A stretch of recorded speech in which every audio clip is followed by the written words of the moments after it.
Nice launch trajectory and countdown net. Pad is clear. 10, 9, 8. Launch auto sequence 7, has started. 6, 5, 4, 3, 2, 1. Go for launch.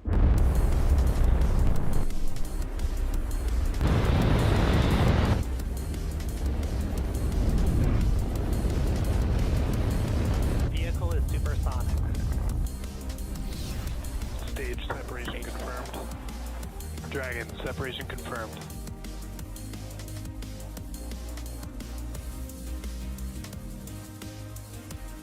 Stage 1 is transonic. Landing legs have deployed. And Falcon 9 has landed.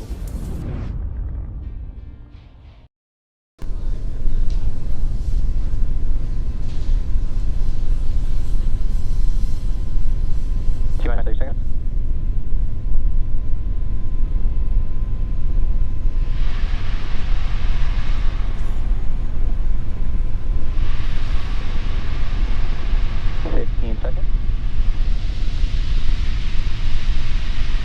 Minus 10, 9, 8, 7, 6, 5, 4, 3, 2, 1, ignition, and liftoff at a Dragon return to Space Launch Complex 40.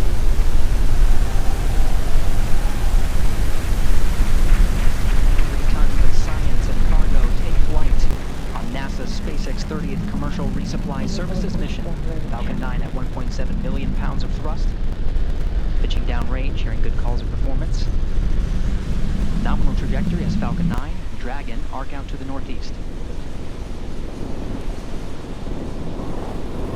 Falcon 9 has successfully lifted off from Slick 40 at Cape Canaveral Space Force Station.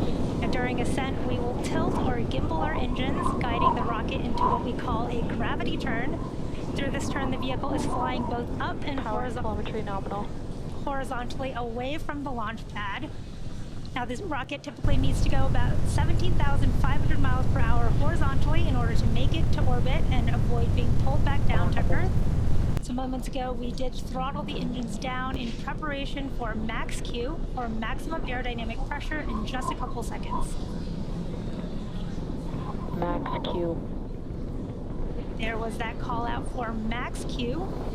And coming up, we have a few events in quick succession, starting with main engine cutoff, followed by stage separation, second engine startup 1, and the start of the boost back burn for the first stage. FBAC is chilling. There's the call out. The MVAC engine on the second stage is chilling in, getting ready for startup. Now, the first of these events is main engine cutoff, or MECO, where the 9 Merlin 1D engines on the first stage will shut down in preparation for stage separation, which is where stage 1 and 2 will separate from each other, with the first stage making its way back down to Earth and the second stage performing second engine start 1, which is where we ignite that single Merlin vacuum engine on board the second stage. Now, the boost back burn will then start on the first stage. This burn helps assist the vehicle flip back around and reorient itself back to land. MECO starting in just a couple seconds.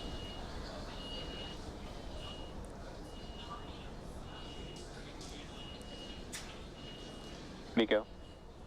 Stage separation confirmed.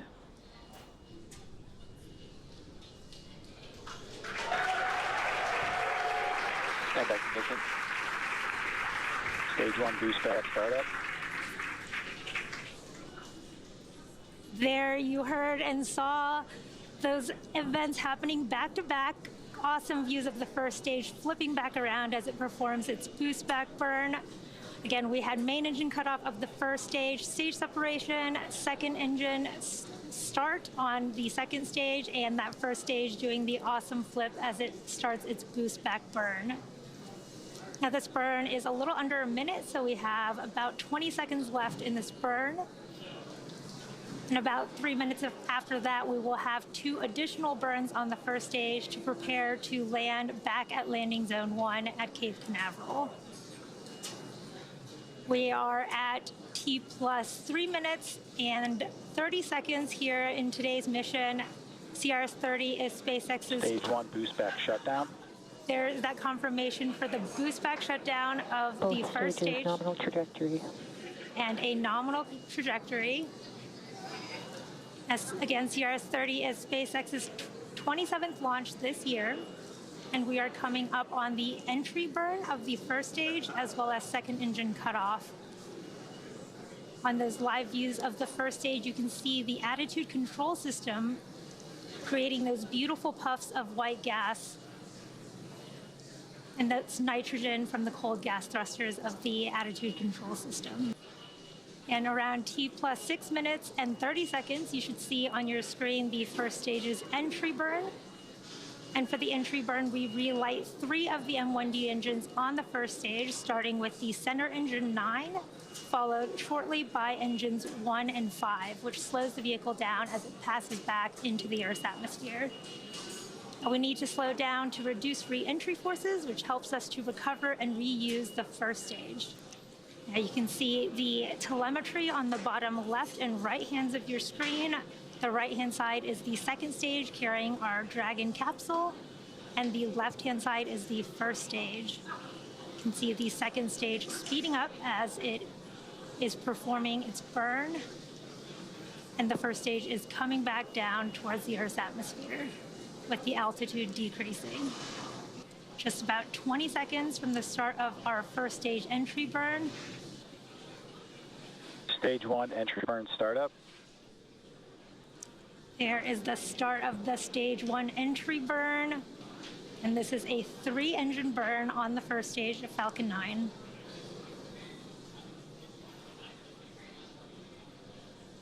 Stage 1 entry burn shutdown.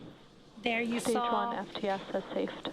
really cool views of the end of the first stage entry burn and Both the flight stages, nominal trajectory. and the call-outs for nominal trajectory and the flight termination system being saved. Now the first stage that is supporting today's mission has just performed this entry burn for the 6th time. Falcon 9 is the world's first orbital class reusable rocket, and this allows SpaceX to refly the most expensive parts of the rocket, which in turn drives Stage 1 transonic. down the cost of access to space. Now coming up, we have that landing burn starting in just a few moments.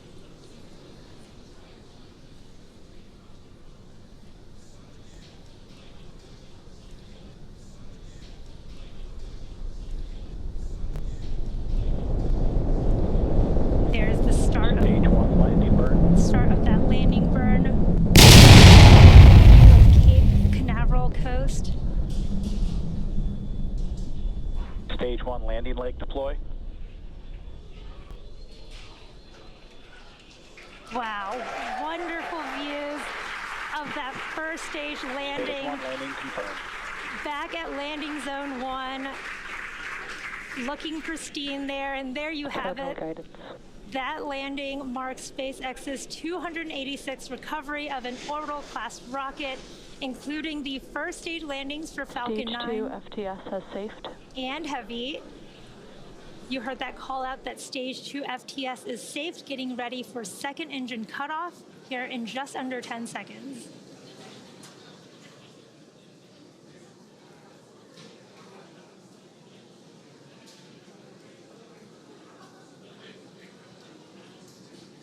MVAC shutdown.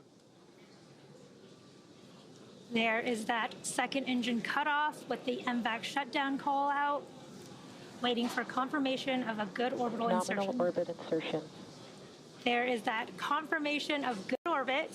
It looks like we are on track for Dragon separation in just a few minutes, just before the T plus 12-minute mark.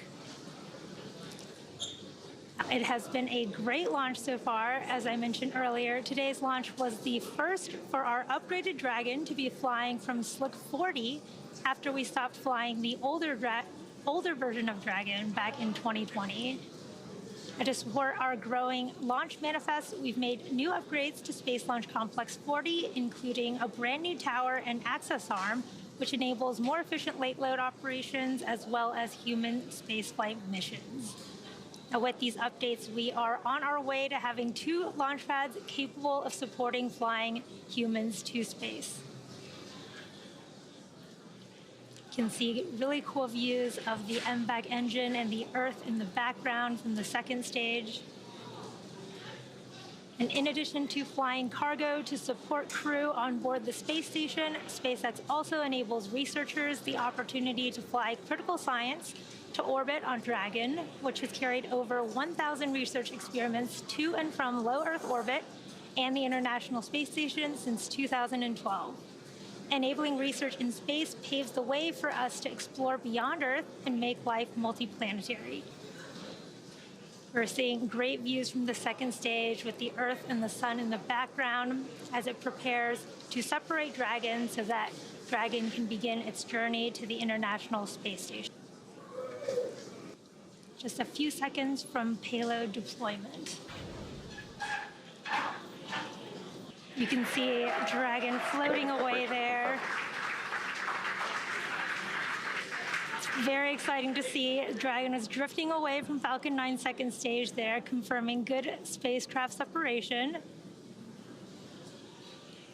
Now, SpaceX is honored to be a part of NASA's Commercial Resupply Services initiative to deliver critical cargo to the space station, and we thank NASA for entrusting us with today's mission. For those of you following along, you'll know that this mission marks our 27th of the year. Congratulations to the SpaceX team. We're just in March and we're already launched in partnership with NASA missions like Axiom 3, Cygnus, and PACE, Intuitive Machines, Crew 8, and more. You can check spacex.com/launches for up-to-date missions and schedules. But that will do it for me here in Hawthorne. But I'm handing it over to Gary to take us through Dragon nose cone opening. Gary? Hey, thank you, Yome. We were following along from here in Mission Control Houston, a wonderful launch of Dragon from Space Launch Complex 40 at Cape Canaveral Space Force Station. Great to see Dragon in orbit and starting its journey on the way to the International Space Station. We're continuing our coverage here in Mission Control Houston, awaiting for the nose cone to deploy.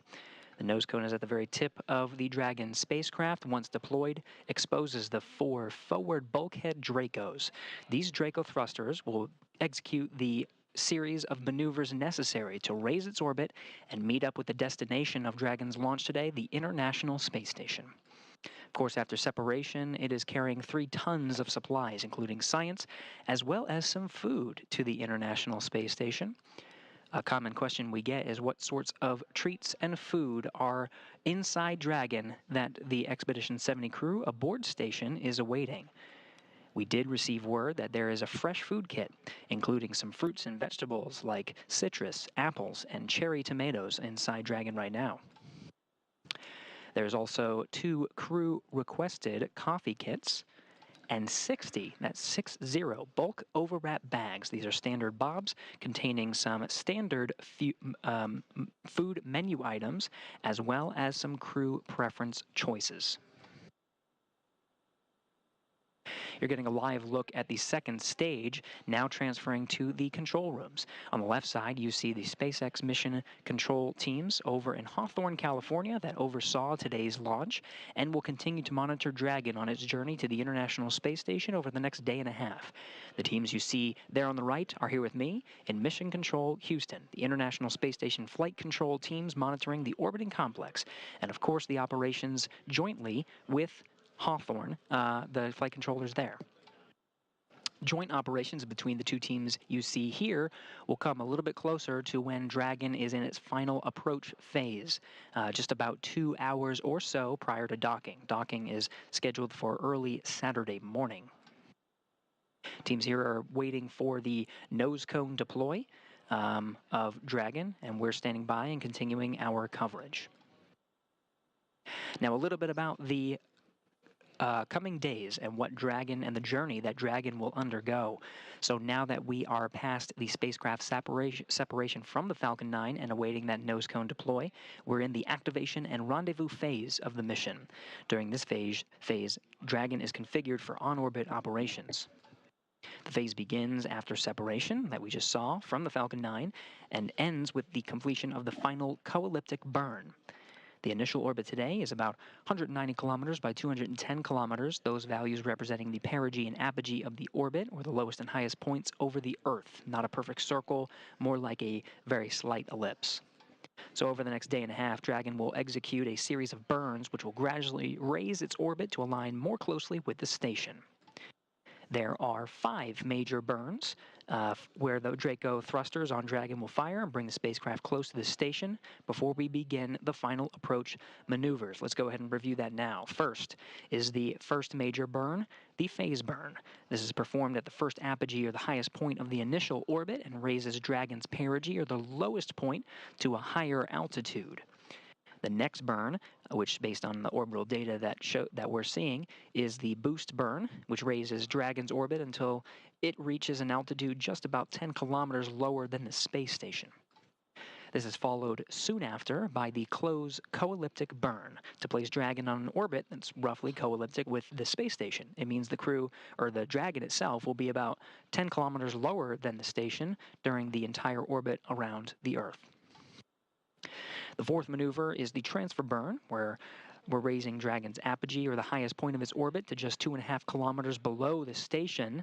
Then we round everything out with what's called a final co-elliptic burn to once again maintain that orbit just beneath the station, but this time on a plane that is 2.5 kilometers below.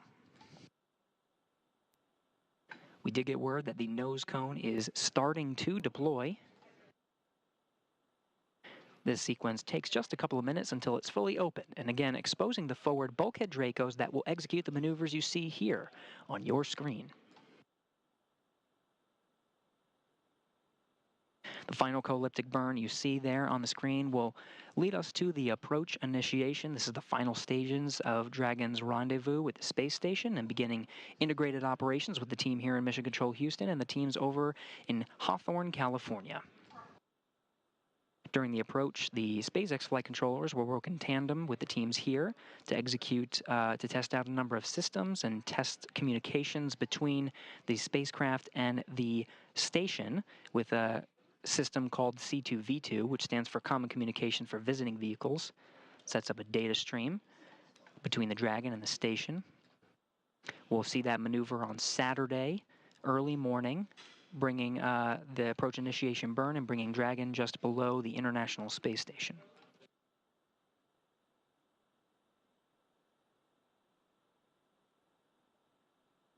Teams you see here on your screen are monitoring the Dragon after its separation. To begin the activation and rendezvous phase, we are opening the nose cone. We're about halfway through and tracking good progress. Once it is fully opened, they'll perform a series of checks to work on those forward bulkhead Draco engines. These are on the very tip of the Dragon spacecraft and will execute those burn maneuvers that we just went over.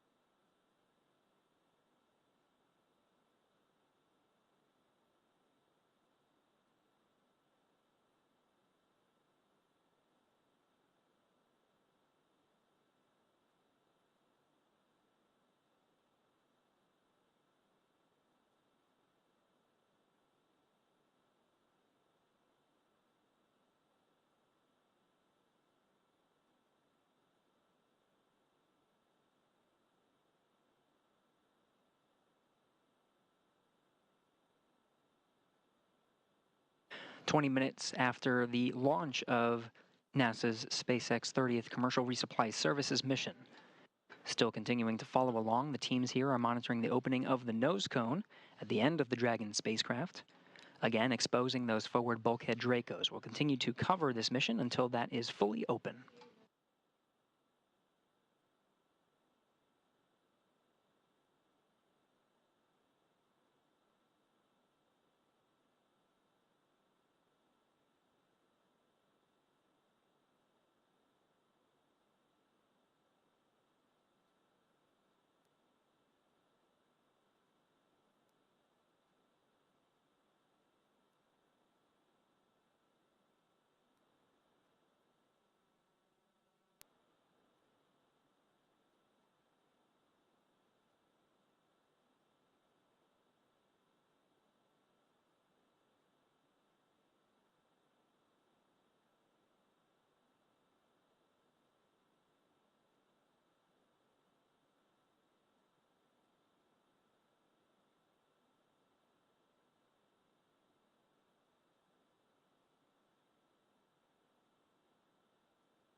So again, the nose cone is fully deployed and the teams are checking those forward bulkhead Dracos. That'll begin the sequence in that activation and rendezvous phase to begin the series of 5 major burns to raise Dragon's orbit and get closer to the International Space Station. So now that the nose cone is deployed, Dragon is ready for those phasing burns, as I mentioned, to the International Space Station. With a successful orbital insertion, I'm now joined on the phone by Christy Duplishin, Deputy Manager of the International Space Station Transportation Integration Office. Christy, thank you so much for joining us. Thanks. It's good to be here. Hey, Christy, you had the pleasure of being at the Kennedy Space Center for launch. What was going through your mind as you witnessed yet another cargo mission successfully launch into orbit? Oh my, yes. Even though it's the 30th cargo mission for SpaceX, it never gets old. I do still get nervous before each mission, and I think back to something one of my mentors said when I worked flight control back in the shuttle days. He said, if you're not nervous before a launch, then you aren't remembering what it means to do this. And so I think that sums up how I felt. And before each mission, regardless of how many times it happens, and I was adequately nervous. So I'm also thinking about all the work that goes into making a launch happen. There's so many dedicated and hardworking people that work every day to make these flights happen, and I'm so happy to be a part of it. So you can't just help but smile. It's so true, Christy, and really the team is putting a lot of work in, not just for this launch, but many others. The space station right now is a high-traffic area. We've seen a lot of traffic before this launch, and we'll continue to see more. What are some of the challenges for your office during a busy season of traffic aboard the International Space Station? That's absolutely true. It has been very busy over the last few months. We still have several flights ahead of us. Our team is great at keeping up with all of these vehicles that are coming and going.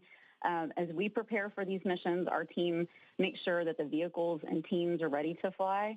One of the things I enjoy most about this job is the opportunity to work with the different commercial providers that are in different stages of development.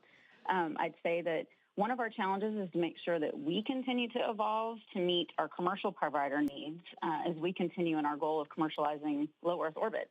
We're here to support them and help them be successful. So it's a challenge and a privilege as we continue on these goals. It's important, right? There's a lot happening, and we're seeing more traffic and more launches than ever before. Now, when considering the traffic, science is key, and Dragon has the important science objective to deliver science and also to station and also return that science back to Earth. How does the criticality of science fold into your office's planning? Yeah, that's a good question. Science is key. My office has the responsibility of providing the service to get all of the science and all the cargo, even the hardware that we need for different activities on orbit. We get it all there to station. And so we work closely with the Research and Integration Office to understand the needs of those research experiments and that each provider has for each of those missions. So, for example, that's whether there are any time constraints that the science has when we load it on the vehicle for launch, or if the experiment needs any special accommodations while it's in Dragon. We work with our science team to make sure we understand that and then communicate that to our vehicle provider. Then we look across missions to make sure that we have a flight lined up to be able to be ready to fly the science when it's ready to go. And then also we have to return some of the science. So we also make sure that we have a flight ready to bring that science home when it's ready. So we work very closely with them because we are providing the ride. A lot of work, and it's absolutely critical. Christy Duplishin, NASA Deputy Manager of the International Space Station Transportation Integration Office, thank you so much for your time. Thank you. Thanks for having me. So Dragon will begin the methodical approach to the station with phasing burns to, again, close the distance between the cargo spacecraft and the orbiting laboratory. This will take approximately a day and a half, with approach and docking to the International Space Station expected early in the morning on Saturday, March 23rd. Join us on NASA TV and NASA Plus for our coverage of the final approach and docking of this spacecraft, beginning at 4:30 a.m. Central Time, 5:30 a.m. Eastern on Saturday for a docking expected near 6:30 a.m. Central 7:30 a.m. Eastern.